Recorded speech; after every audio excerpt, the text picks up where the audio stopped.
Hola hermanos, ¿cómo Perfecto. andan? Bueno, acá estamos con la doctora Natacha Bustos. Hola Natacha, ¿cómo te va? Hola Lucas, ¿cómo estás? Bueno, les cuento. Natacha fue profesora mía en la Universidad Católica de Santa Fe, con ella damos filosofía y seminario de filosofía antigua, y ahí fue cuando aprendí a hacer mejor, más detalladamente las monografías, más minuciosamente como me enseñaba ella. Puntualmente ella es doctora en filosofía por la UNR, con especialidad en estoicismo, docente también en la Universidad Nacional de Rosario y en la Universidad Nacional de Entre Ríos, ¿no? Sí, Bueno, sí, sí, exacto. Trabajo ahí también en la Facultad de Trabajo Social, sí. buenísimo.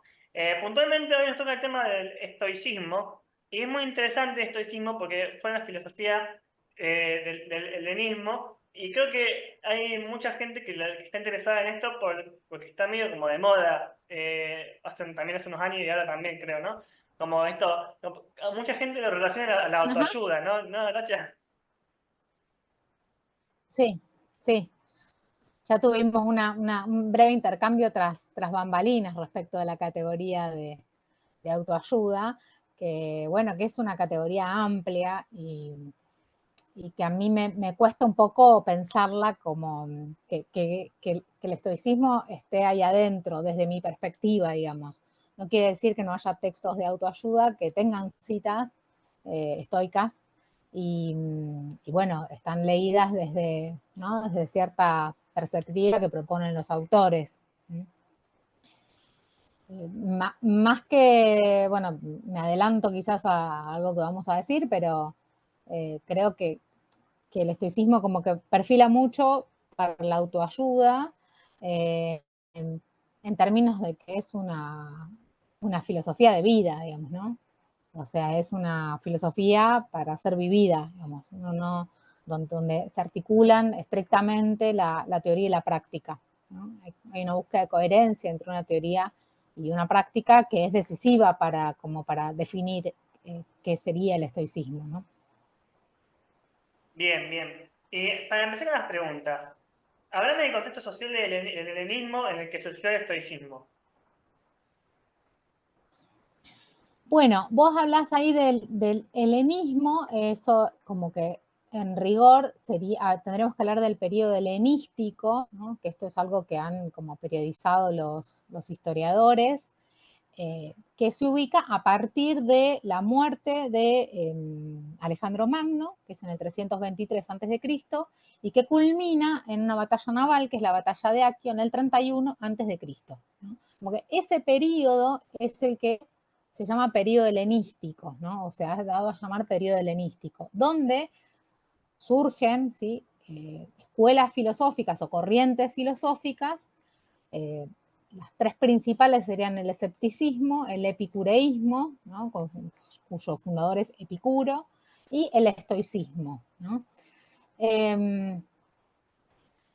Este periodo se llama, digamos, helenístico, porque de algún modo está toda la herencia, la tradición de la conquista, de la gran conquista de Alejandro Magno, que fue quien, podríamos decir, bueno, justamente helenizó gran parte de Oriente, ¿no? O sea, si nosotros vamos a un mapa y vamos a ver cuál fue la conquista territorial, digamos, eh, de territorial, política, económica, digamos, ¿no? Tiene muchos matices esa conquista de Alejandro.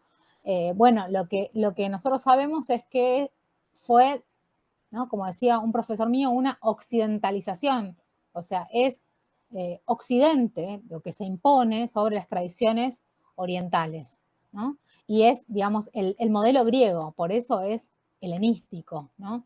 Es como el mundo griego, la cultura griega, lo que se impone de algún modo, ¿sí? Obviamente que después hay mezclas, porque por supuesto que Alejandro va a territorios, ¿no? de Asia, inclusive, ¿no? En la India, en Egipto, donde hay tradiciones fuertes y obviamente que no es que quedan completamente cooptadas, pero sí como cualquier proceso, digamos, podríamos decir, de conquista o de colonización, ¿no? Hay una diferencia de fuerzas cuando un territorio queda conquistado, ¿no? Tanto en este momento que estamos hablando como actualmente, ¿no? Como pensamos en la invasión de los territorios.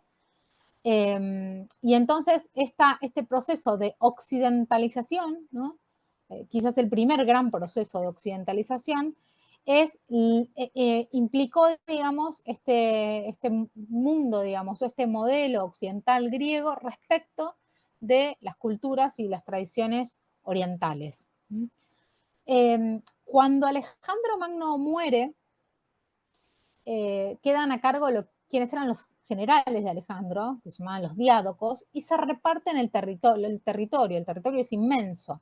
Entonces quedan como 4 grandes regiones, todo, digamos, toda esa conquista, ¿no? Que Alejandro, que es un representante de Macedonia, que es al norte de Grecia. Entonces, este tiempo, ¿no? Digamos, muere Alejandro, hay una repartición, podríamos decir, de territorio, ¿no? Pero que esa repartición, ¿no? Por eso digo, estas cosas que pasaban antes y que siguen pasando en nuestro mundo contemporáneo, ¿no? Esa repartición de territorios, de decisiones de organización política, ¿no? De producción económica, no se da, digamos, sin más. No es que, bueno, se reparten los territorios y ya, sino que esa delimitación de los territorios es como un conflicto constante. ¿Y quién es el que, digamos, muere el jefe, digamos, y estos generales, no, sería quién lo reemplaza, Alejandro, ¿no?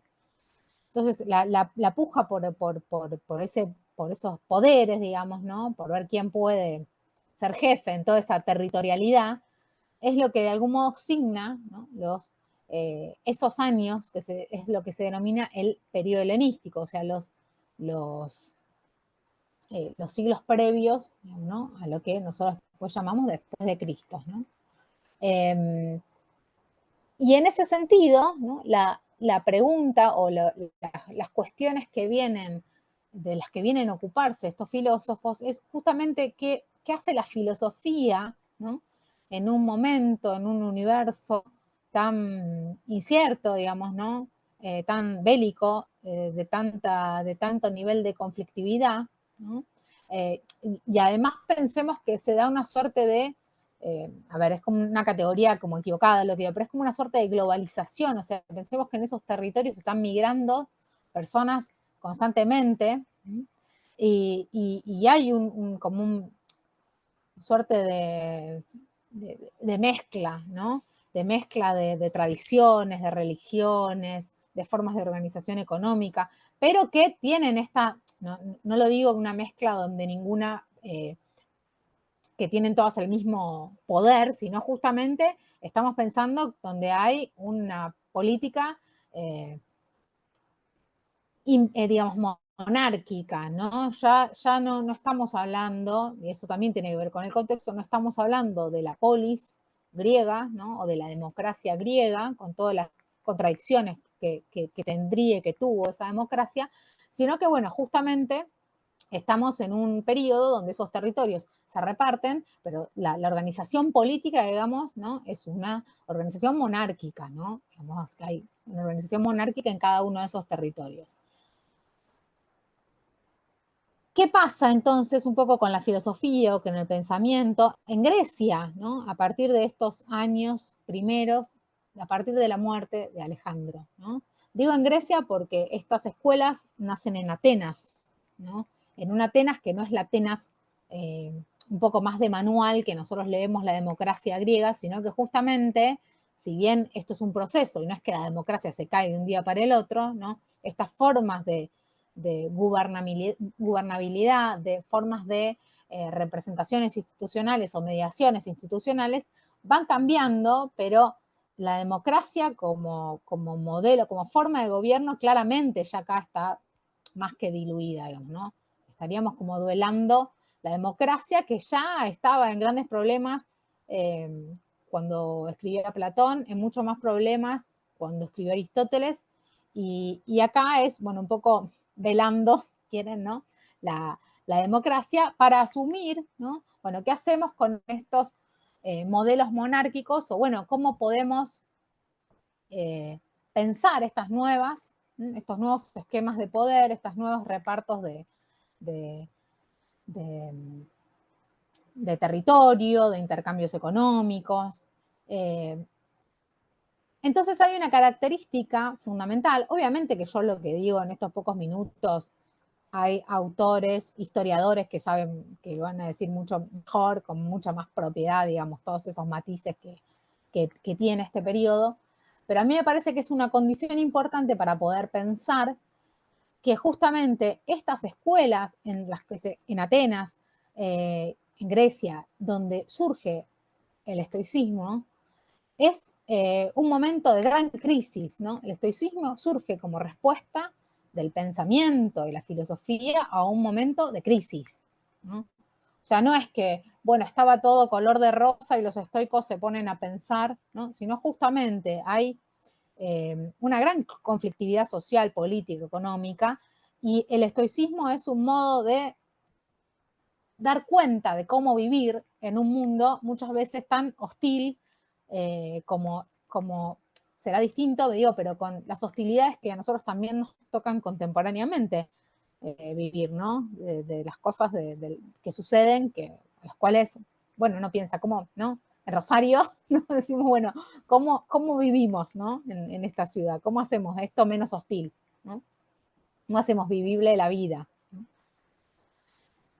Y digo, Interesante. esto me parece central, claro, eso me parece central para pensar como la condición de surgimiento del estoicismo, ¿no? Como un pensamiento de la crisis, ¿no? Como una filosofía a partir de un momento de crisis, sí.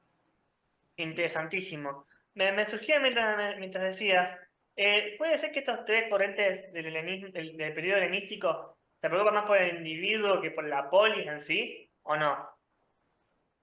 Bueno, hay una tensión ahí, que es lo que yo te decía, ¿no? De algún modo, porque si uno va, a ver, como un manual más, podríamos decir, canónico de la filosofía, lo que vamos a encontrar es que hay un repliegue del individuo respecto de quizás las filosofías de Platón o de Aristóteles, ¿no? Pero esto yo creo que tiene que hay que pensarlo como con otras variables también, ¿no? ¿Por qué? Porque, claro, el ciudadano político de la polis griega es lo que está agonizando ahí, ¿no? O esos últimos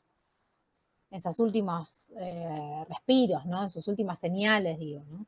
Entonces, claro, hay un cambio respecto del ejercicio ciudadano, ¿no? Como te decía antes, no es que las instituciones, ¿no? O los formatos de gobierno, como podrían ser los consejos, las asambleas en la polis democrática, cae de un momento para el otro. Pero eso va quedando como más, podríamos decir, como más ficcional, ¿no? Como instituciones que están, a lo mejor, digamos, en términos de reglamento, pero que no tienen no son las que deciden lo que sucede, ¿no? Se van como perdiendo poder justamente de ejecución política. Entonces, claro, ¿qué pasa cuando nosotros pensemos que para Platón o para Aristóteles la identidad política es primera, pero primera no como cronológicamente, primero como diríamos ontológicamente, no tiene, no, la pertenencia política es constitutiva de lo que somos, ¿no? Somos porque somos en esta polis, somos eso, digamos, ¿no? Entonces, eso que da una identidad que produce, lo digo con las categorías contemporáneas, subjetividad, ¿no? Bueno, ¿dónde vivimos? ¿Quiénes somos? ¿Por qué nos podemos considerar nosotros rosarinos o no? O de otro lado, ¿no?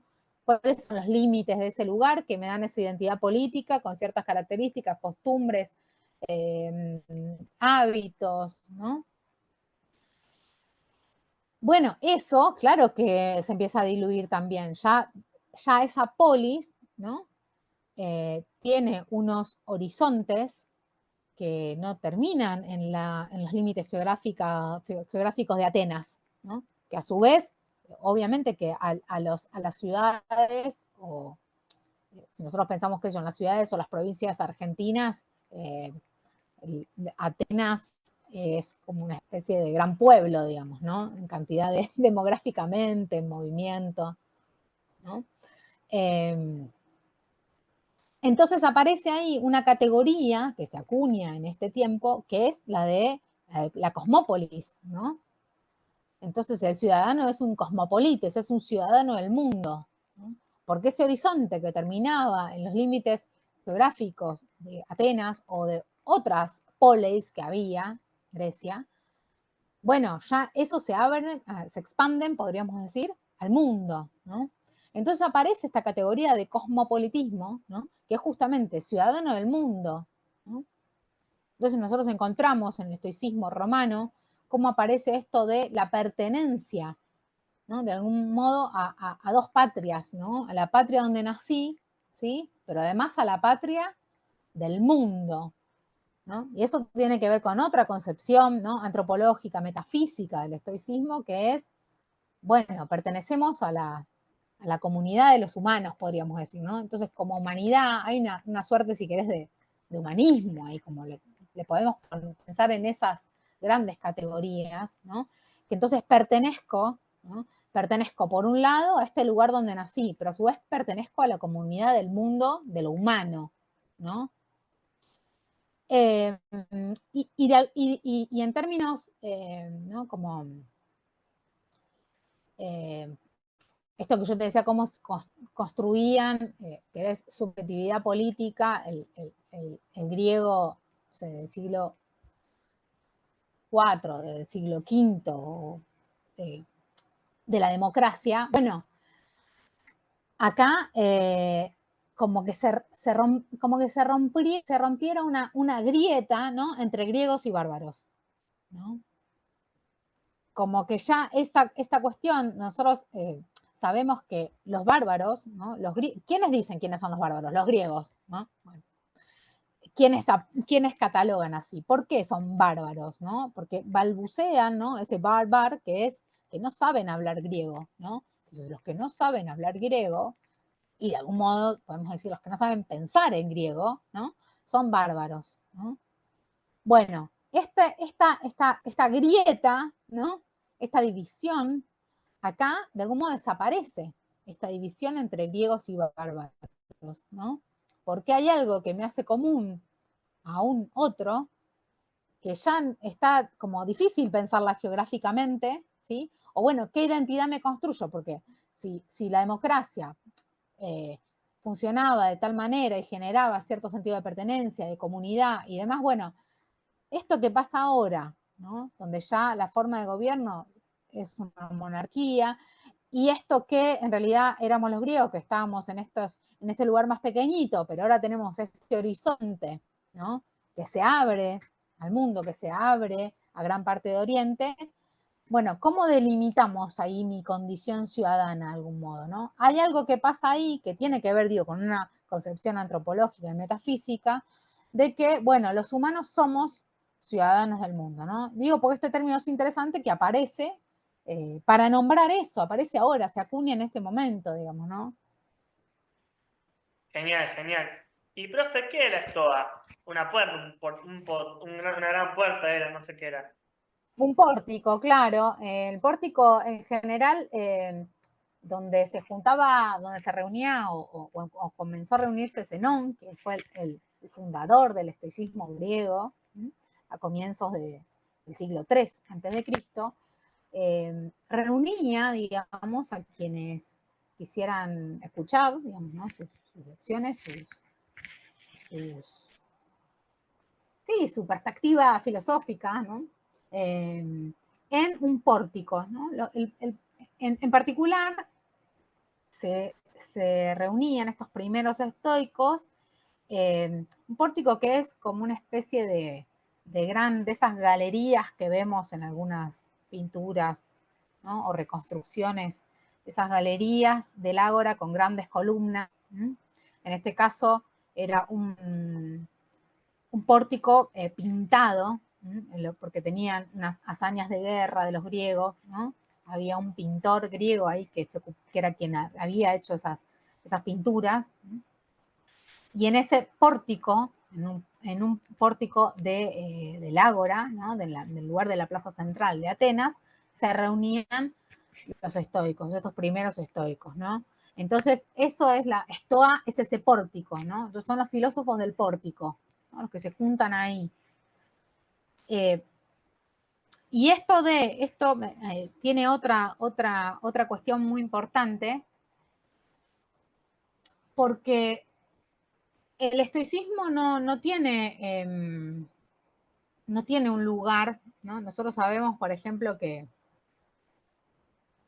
Platón, ¿no?, tenía su escuela, ¿no?, que era la academia, Aristóteles tuvo el liceo. En el caso de Epicuro, que tenía su jardín, que era en las afueras, ¿no?, como si fuese saliendo de la ciudad, ¿no?, en un lugar aparte, ¿no?, con todas las implicancias, digamos, simbólicas que están como afuera de la ciudad, afuera del centro, ¿no? El estoicismo no tenía un lugar, una escuela, digamos, un lugar geográfico, sino que eran parte del espacio público. Y eso importa para también vincularlo con la tradición socrática que tiene el estoicismo. O sea, el estoicismo retoma, digamos, es heredero de la figura de Sócrates y podríamos decir de la impronta de Sócrates, ¿no?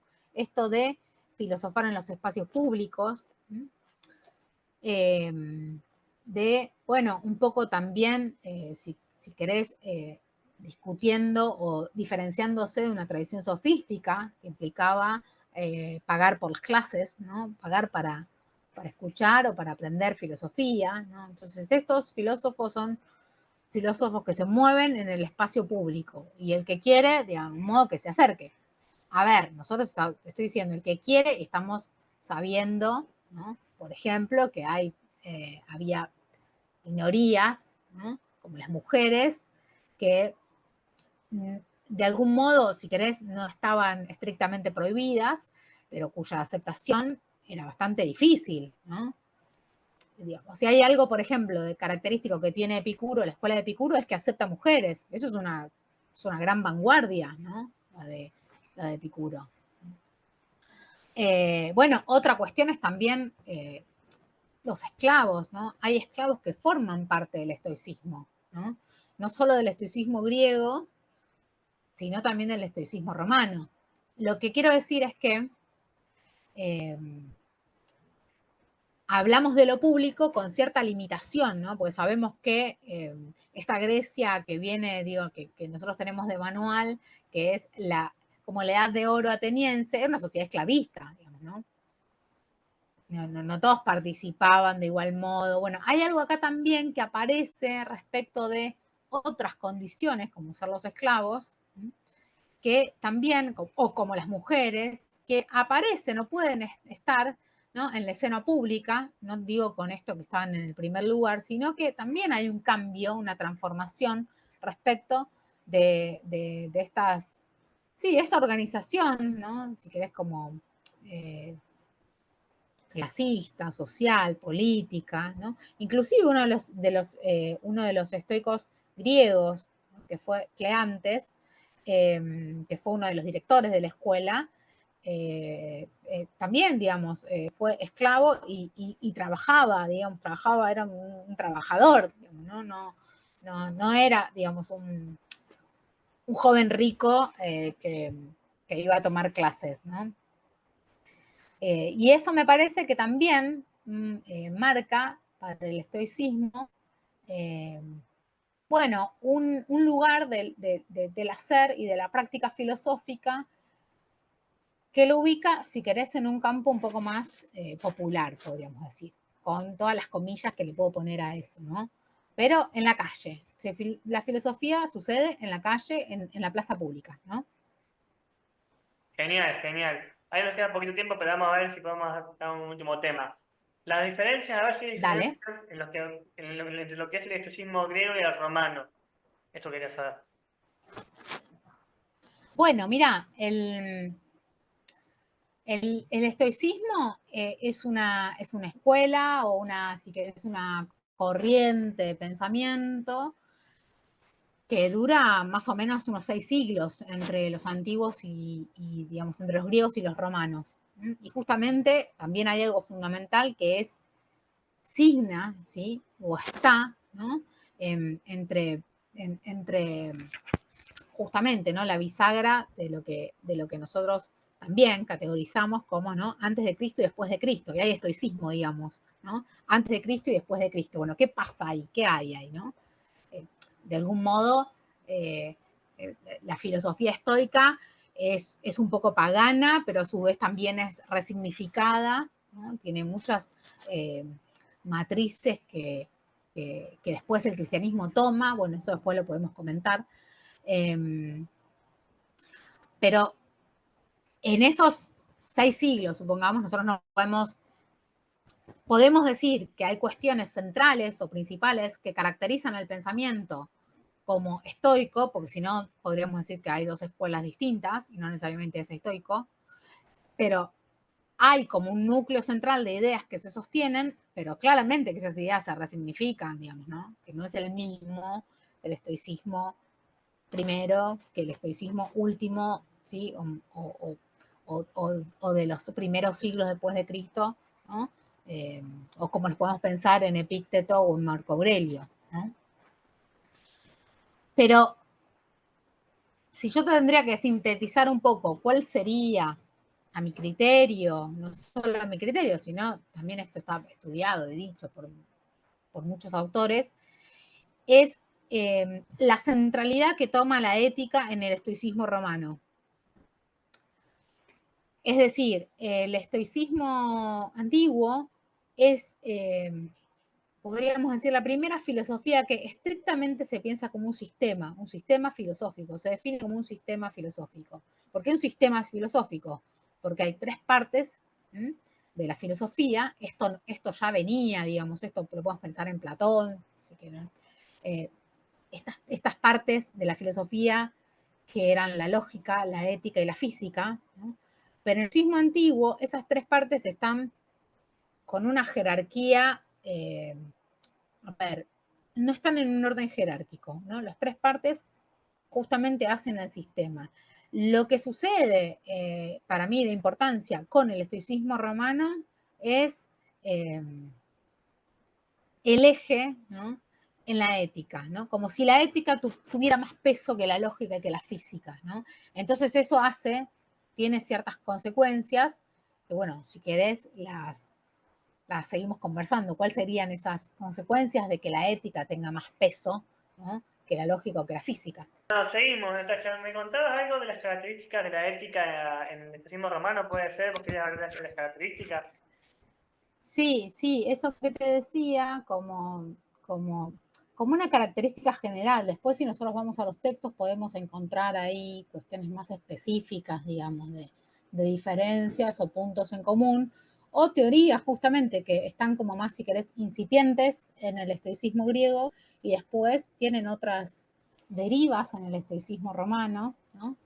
Pero hay una cuestión importante, que es lo que también tiene que ver, yo quería volver de algún modo a tu pregunta respecto de qué pasa como con ese individuo o con la politicidad, si querés, del individuo, del ciudadano, ¿no? Eh, cuando, el, cuando el estoicismo está como catalogado de algún modo como una filosofía más individual, si querés, o individualista, ¿no? Yo pienso algo muy importante y esto vuelve a la cuestión que quería aclarar respecto de la autoayuda, o por lo menos de lo que implican los textos de autoayuda para mí. El estoicismo no es una filosofía de solitarios, digamos, ¿no? El estoicismo no es una filosofía del sálvese quien pueda, no es una filosofía de lo que nosotros podríamos decir de un modelo individualista neoliberal contemporáneo, ¿no? Donde, bueno, un poco cada uno va zafando como puede, ¿no? Sino que justamente es una filosofía donde la comunidad es fundamental, es posibilidad de hacer filosofía, ¿no? Por eso también te decía la figura de la politicidad, de la publicidad que tiene el estoicismo, ¿no? O sea, se hace, se piensa y se habita un espacio común, ¿no? Después vos me decís, bueno, sí, podría haber personas, ciudadanos o no ciudadanos, ¿no? Gente que habitaba ese mundo que no tenía las posibilidades, sí, claro, estaríamos de acuerdo en eso. Pero, digo, esa mirada más como introspectiva que tiene el estoicismo es justamente debido a que lo de afuera, ¿no? Lo que pasa, ¿no? Lo que no depende de mí de algún modo, es tan caótico, o sea, las condiciones de vida, si querés, ¿no? O esto, digo, ¿no? Pensamos la conflictividad bélica, ¿no? Los enfrentamientos sangrientos, la muerte de las personas. Bueno, justamente hacen que, frente a eso, que al parecer no podemos hacer mucho o nuestras herramientas de modificar eso están limitadas porque esas instituciones que anteriormente tenían cierta representatividad o llevaban como el voz y voto de los ciudadanos no están, bueno, hay como un refugio en el uno mismo, ¿no? Entonces eso sí aparece como una especie de, bueno, fortalezcamos la interioridad porque es un modo de sobrevivir a este momento, ¿no? Ahora, ese fortalecimiento de la interioridad no niega la existencia de los otros, al contrario, digamos, ¿no? Para el estoicismo, la conversión a la filosofía es siempre entre otros, o sea, nadie se convierte solo a la filosofía. Por eso digo que a veces por ahí yo me puedo comprar y leer un libro de autoayuda y que me diga, me dé una meditación para todos los días o que me diga, bueno, sentite feliz con lo que hay en el universo. Y si, bueno, si eso me hace bien, será para mí algo que me ayuda a vivir mejor.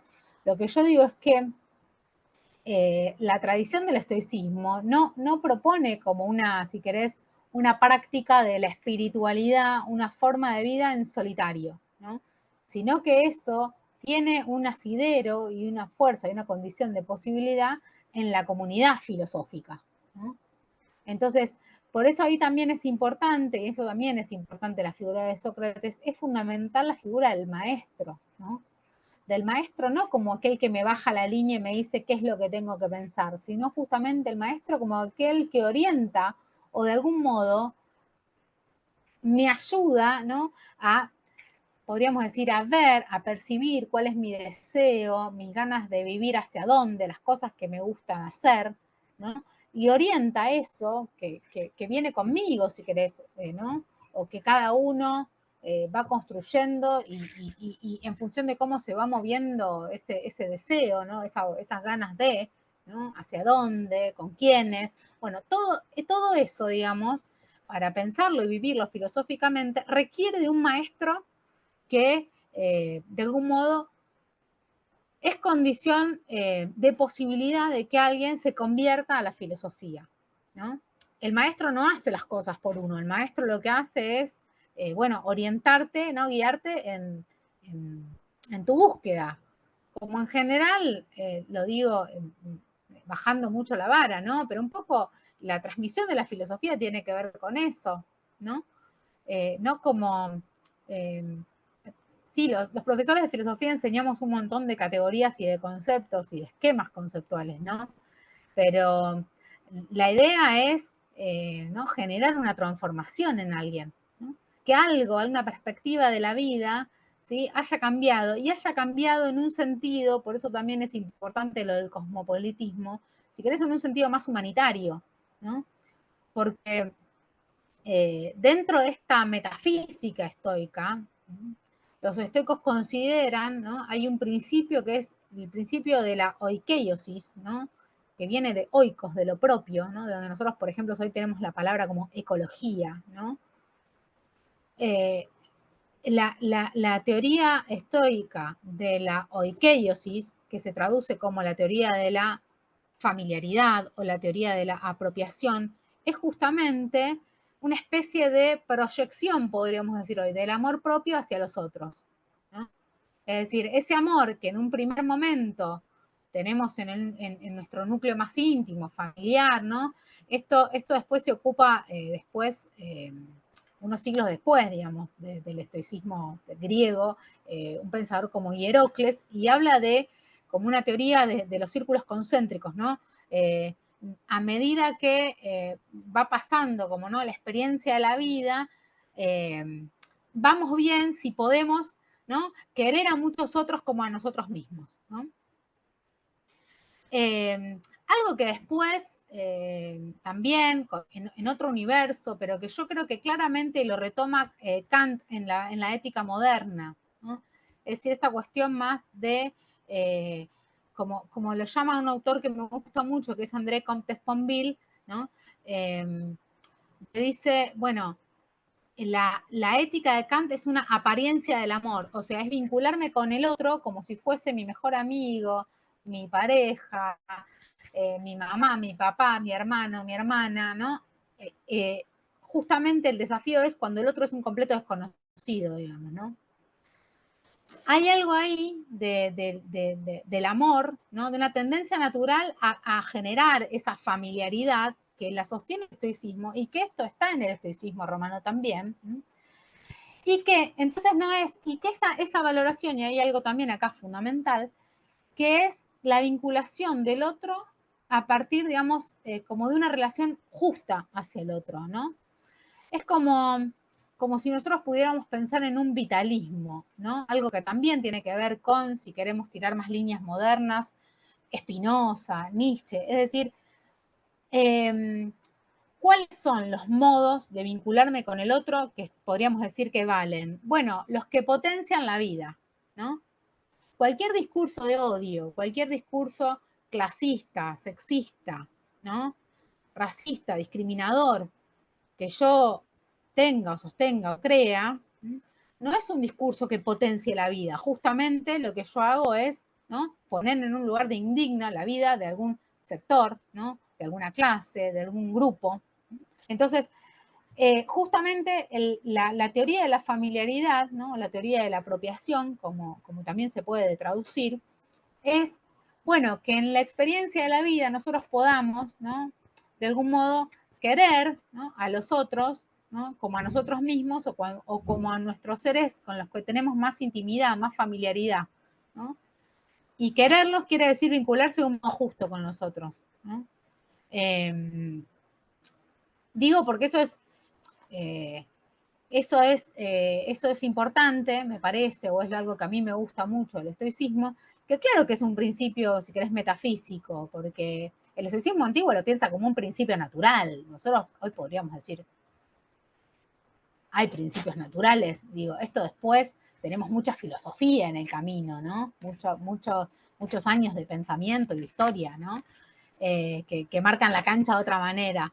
Pero digo, hay algo ahí que me parece que es algo que, que nosotros podemos recuperar en el sentido, pero siempre de generar comunidad, ¿no? Si yo digo, bueno, no, pero, ¿no? Sí, voy a querer a estos, pero yo tengo, ¿no?, como una especie, sí, podríamos decir, ¿no?, lo que hoy llamamos discursos de odio hacia ciertos sectores, entonces esto de algún modo nos tendrían que indicar que algo está mal en nosotros, digamos, ¿no? Inclusive que algo está mal en nosotros como comunidad, ¿no? Como sociedad también, ¿no? Genial, Pero genial. bueno, digo, tratando de volver a esta cuestión de la ética, es eso, ¿no? Como me parece que lo que se destaca en el estoicismo romano es, bueno, justamente pensar más desde la practicidad, cuáles serían los valores o los criterios prácticos de acción, ¿no? Poner ahí el eje, ¿no? En hacer de la filosofía una forma de vida y de la filosofía una terapia que permita curar el alma. La filosofía es terapéutica, ¿no? La filosofía es terapéutica, sí. Excelente, excelente. Pensaba también más en casos puntuales, por ejemplo, el tema de que había esclavos haciendo filosofía, cosa que me parece raro para otras, no sé si Aristóteles me hubiera permitido que haya esclavos en sus escuelas. ¿Cómo se dio eso? Bueno, pero eso también tiene que ver con algo que yo te decía recién, como una mirada más amplia, digamos, ¿no? De lo que es lo humano en términos de, como también lo trabaja muy bien Martha Nussbaum, ¿no?, una filósofa estadounidense contemporánea, pensando en esta condición de racionales que tenemos, dice, ¿no?, de racionales y emocionales. Pero digo, si todos podemos pensar, todos podemos sentir, bueno, todos podemos filosofar, ¿no? Entonces, un poco ese matiz de esta brecha que yo te digo, ¿no?, entre griegos y bárbaros, ¿no? Esa especie de, bueno, de un horizonte más abierto, de quiénes son los que serían los candidatos a ser filósofos, ¿no? bueno, los esclavos también, porque justamente no hay una teoría como la aristotélica, ¿no? Donde, bueno, justamente la esclavitud se justifica en relación a su condición natural, ¿no? O sea, están los esclavos, son esclavos por naturaleza, porque realmente lo que considera Aristóteles bueno, si alguien no les dice lo que tienen que hacer, no sabrían un poco cómo vivir, ¿no? Como si fuesen personas limitadas, digamos, ¿no? Racionalmente. Ahora, si vos le sacás esa categoría y decís, bueno, no, lo que nos hace común es la condición humana y lo que nos hace común es ser racionales, bueno, entonces ahí vos habilitás, ¿no? Que la filosofía sea como un espacio, ¿no? Que pueda abrazar, digamos, o llegar a otros lugares que, bueno, hasta ese momento eran mucho más vedados, digamos, ¿no? Por eso también digo, tampoco es casual que, por ejemplo, el epicureísmo haya aceptado mujeres, ¿no? Eso justamente era toda una gran novedad. Claro, claro. Y también Séneca, yo me enteré que no sabía hace unos años que Séneca se suicidó. ¿Por qué se suicidó? Sí. Bueno, Séneca, quien fue el maestro, digamos, el tutor de Nerón, ¿no? Digamos, estuvo obligado a suicidarse porque, digamos, Nerón sospecha que Séneca forma parte de una conspiración que lo quiere asesinar, ¿no? Al parecer, Nerón, está bien, todos esos lugares de mucho poder hacen que la gente sea como más paranoica, digamos, ¿no? Pero bueno, en ese lugar Séneca queda como atado, digamos, ¿no? Al parecer Séneca no tenía que ver con esa conspiración de querer asesinarlo a Nerón. Y bueno, Nerón decide, ¿no? Bueno, lo ubica entre uno de sus conspiradores que lo quieren asesinar y, bueno, lo obliga, digamos, a cortarse las venas, con lo cual Séneca ¿no? Como que se despide de algún modo de sus amigos, de su mujer, que a su vez la esposa de Séneca, Paulina, ella también quiere cortarse las venas, pero quiere morir ahí. Pero bueno, los soldados de Nerón se lo impiden, le dicen a los esclavos que no, que la tienen que vendar, ¿no? Que ella viva. Y Séneca lo que hace es, bueno, digamos, irse como podríamos pensar, ¿no? Como un sauna, un baño, ¿no? de, con mucho vapor. Y hay una pintura de una española, ahora se me va a ir el apellido, Domínguez me sale, que es de alrededor de 1800, de mitad del siglo XIX, que es la representación de la muerte de Séneca, una bañera, digamos, ¿no? Alrededor de sus amigos, y al parecer, bueno, termina de morir ahí entre su condición de desangrarse. Pero Séneca, que es un representante, podemos decir, del estoicismo romano, es una figura también, es interesante porque de algún modo el lugar de los estoicos fue un poco el lugar de los consejeros de los reyes, ¿no? De los asesores, ¿no? Justamente por ser estas figuras de pensar o de estar vinculados con una filosofía de la prudencia, ¿no? De esta cuestión de lo medido o del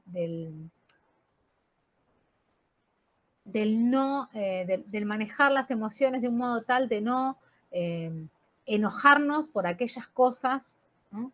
Que no están en nuestro poder. Esto lo dice Epicteto, que es un estoico romano y que de algún modo es quien, ¿no? Sentencia o le da forma a algo que, si bien lo trae de algún modo de la tradición griega, eh, Epicteto sería como el responsable de esto que tiene cierta popularidad, ¿no? De que, bueno, si ante algo que vos no podés cambiar, cambia vos frente a esa situación, ¿no? Y de algún modo, Epicteto dice, bueno, ¿a qué le podemos asignar un valor moral, ¿no? Bueno, le podemos asignar un valor moral a las cosas que están en nuestro poder, ¿no? Es decir, si hay algo que yo no puedo cambiar, algo que yo no puedo modificarlo, bueno, lo que tengo que cambiar es mi juicio respecto a eso, o sea, cómo yo me ubico, ¿sí?, frente a esa situación. Eso va atado a otra cosa, y vos me decís si no, si se hace muy largo, Lucas, pero que es la figura, ¿no? Si nosotros pensamos más coloquialmente o vulgarmente, cuando alguien dice, bueno, eso se hace estoicamente, ¿no? Uno diría, bueno, ¿cómo hace alguien algo estoicamente? Bueno, lo hace con perseverancia, lo hace con paciencia, ¿no? Como que es medio tosudo en algo, ¿no? Que uno insiste. Y eso tiene algo de cierto respecto de la filosofía estoica. Pero la parte que yo, que me gusta como, no sé, iluminar más, a lo mejor porque me gusta mucho el estoicismo, pero que es la figura de la resignación, ¿no? Porque yo lo que entiendo es que el estoico no es el que se resigna, digamos, el que asume una derrota o asume, vamos a ver, el derrotado, ¿no? O en todo caso, ¿cómo podemos asumir las derrotas que nos tocan a lo largo de la vida, ¿no? Que nos tocan individualmente y que nos tocan socialmente, ¿no? O sea, ¿cómo podemos vivir con estas cosas que claramente no son las cosas que deseamos o que queremos o que nos gustaría que sucedan, ¿no? Y a mí me parece que el estoicismo puede generar algo ahí que es de importancia y que es de importancia también para nuestra coyuntura, que es cómo volvemos, no la resignación en un sentido de la pasividad, sino justamente cómo nos volvemos activos en eso de resignar, ¿no? De volver a darle sentido a algo, ¿no? Que lo tenía en cierto, valga la redundancia, sentido, ¿no? Pero tenemos que construir un sentido nuevo, ¿no?, de eso. O sea, cómo nos podemos preparar de algún modo para que la vida siga teniendo sentido a pesar del dolor más fuerte que alguien pueda tener. Hay frases estoicas como, bueno, el sabio es feliz aún en la tortura, ¿no? Es tremendo, digamos. Yo no sé si alguien puede ser feliz en una tortura. Claramente que diríamos que no, pero digo, es como un horizonte, ¿no? De sentido, de prepararnos para saber que hay un montón de cosas que no elegimos, que no deseamos y que nos suceden. Excelente. Sí, lo último que quería preguntarte, que es todo muy interesante, ¿qué influencia tuvo el estoicismo dentro del cristianismo? Bueno, yo creo que lo que podría decir, además que no soy un especialista en pensamiento cristiano, en todo caso esa parte la sabés más vos que yo, pero la idea de la providencia o del destino o la tradición de los ejercicios espirituales son una gran matriz que después toma el cristianismo y lo resignifica, lo lleva para otros lugares, lo pone en otro esquema ¿no? En otro esquema de sentido, ¿no? Eh, lo que me importa decir como finalmente, como cierre, es que el estoicismo propone una forma de vida, pero es una forma de vida en la que tenemos que trabajar mucho, digamos. No es sin más, no es de un día para el otro, no es que entonces ahora termino acá, me voy yo a meditar los 15 minutos y listo, y ya está, ¿no? Sino que es un trabajo con uno mismo y con los otros, y con los otros como condición de posibilidad de transformarnos a nosotros mismos, ¿no? Lejos de ser como una cuestión como de la mónada que encerrada, ¿no?, en el ensimismamiento, sino que es siempre los otros son posibilidad de cómo puedo yo transformarme a mí mismo y transformar un poco, ¿no?, lo que hay, ¿no? Eso. Bueno, Natalia, mil gracias, sumamente interesante. A mí me interesa mucho la prehistórica también, así que me encantó eso. Bueno, hermanos, eso es todo por Bueno, hoy. No se olviden de suscribirse a mi canal. gracias a vos, Lucas. Gracias a vos. Quedan 3 minutos de Zoom, así que ya Nos vemos cortamos. pronto. Bueno, hermanos, no se olviden de suscribirse a mi canal, Dale, poner me gusta gracias. y seguiremos acá aportando lo que haga falta. Chao, hasta luego. Chau, chau.